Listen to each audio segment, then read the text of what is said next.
Dogs are also very important for the Senufo, especially hunting dogs like these, on which they place a liana collar to protect them from possible attacks by vermin in the forest.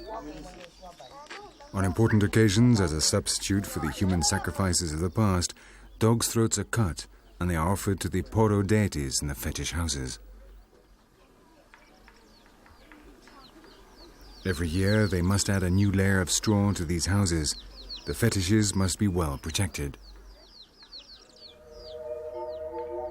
This is the main square of the village, where we will find the House of the Judges and the House of Death, where dead bodies are taken for funeral rites to be performed.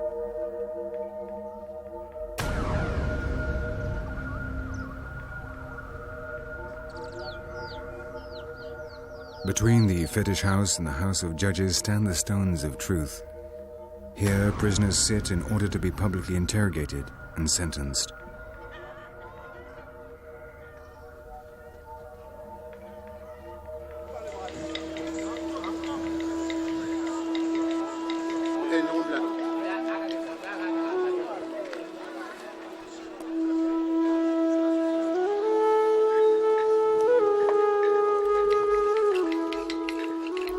The Senufo also have one of the richest craft traditions in Africa.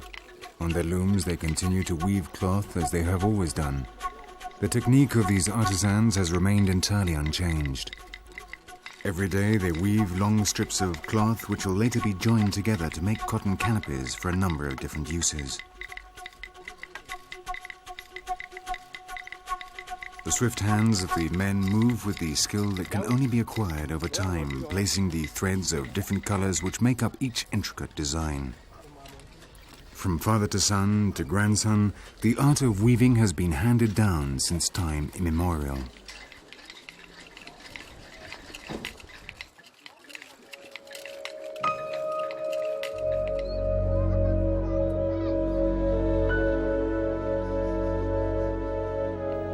Senufo painting is also among the most widely recognized in Africa. Picasso came here seeking inspiration for Cubism from these artists who express the visions of the hunters or the deities of the Poro.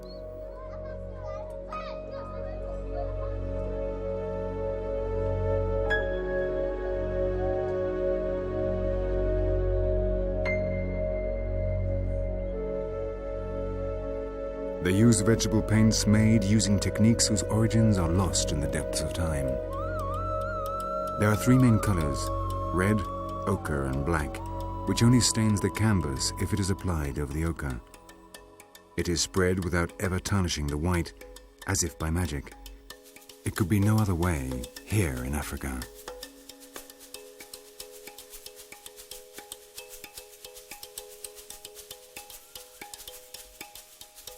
They make no preliminary sketches, but trace the designs directly with rudimentary iron implements. Freehand, they draw all types of designs with delicate strokes on the rough cotton cloth, and never making even the slightest mistake.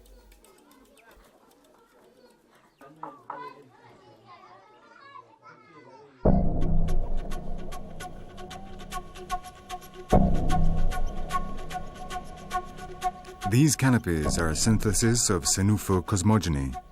They depict the deities and scenes from the Poro, like this one showing the boloi, the dance of the panther.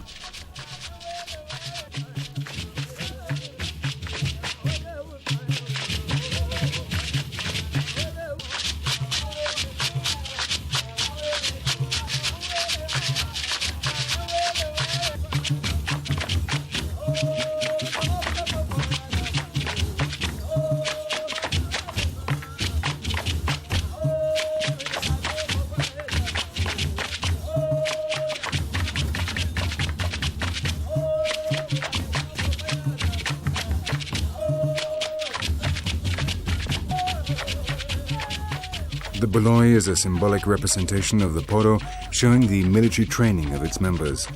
The movements are inspired by those of the panther, the sacred animal of the Senufo.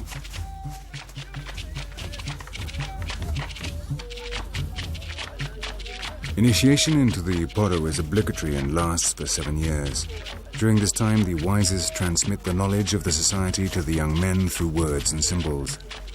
All those who complete their initiation at the same time are said to belong to the same kolobele, and this will be a bond which unites them for the rest of their lives. In the public dances, each dancer represents a different kolobele and challenges the others by performing steps and acrobatic movements demonstrating his training and skill.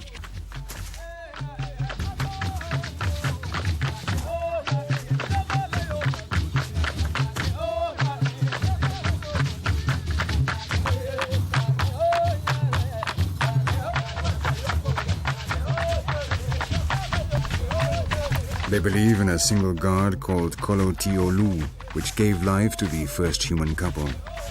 This couple had twins which were the first human beings born of man, and the Senufo are descended from these. Between God and men, they are the spirits of the ancestors and those of deities such as the python, the messenger from the other world.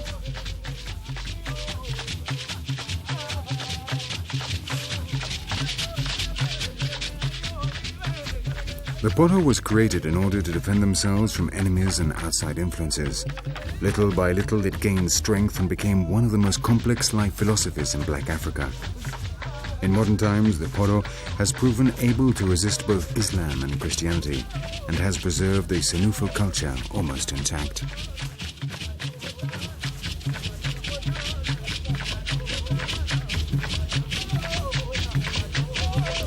Its social content creates a bond and feeling of brotherhood among its members.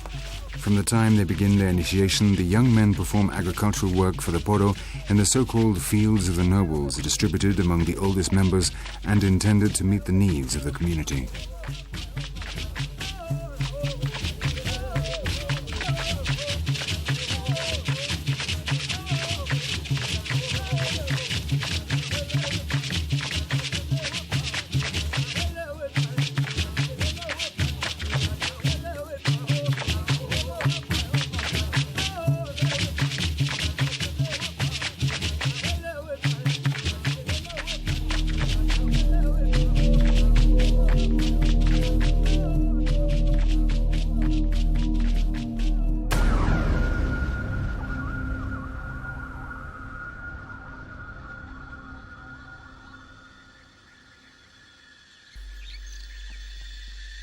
The Senufo have traditionally worked the iron they extract by means of underground shafts.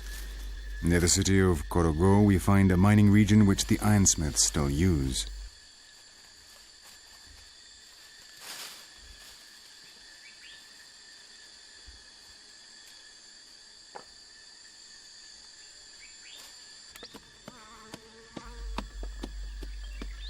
The oldest people tell us that in the past iron could be found on the surface, but a curse was cast and the spirits concealed it beneath the ground. Now the miners have to descend down these narrow cavities, literally risking their lives, especially during the rainy season. Many are buried alive when the walls soften and cave in on them.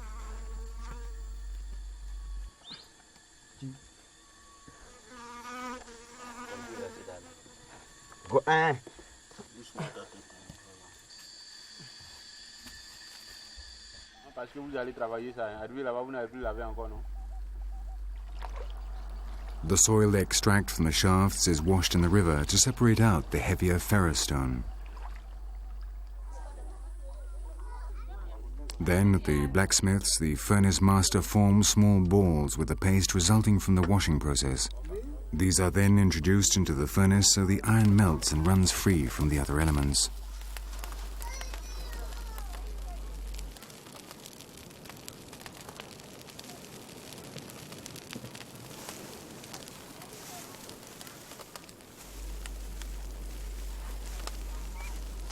They block the lower nozzle of the furnace with soil to increase the temperature. 2 adobe cylinders ensure enough air enters to keep the fire going.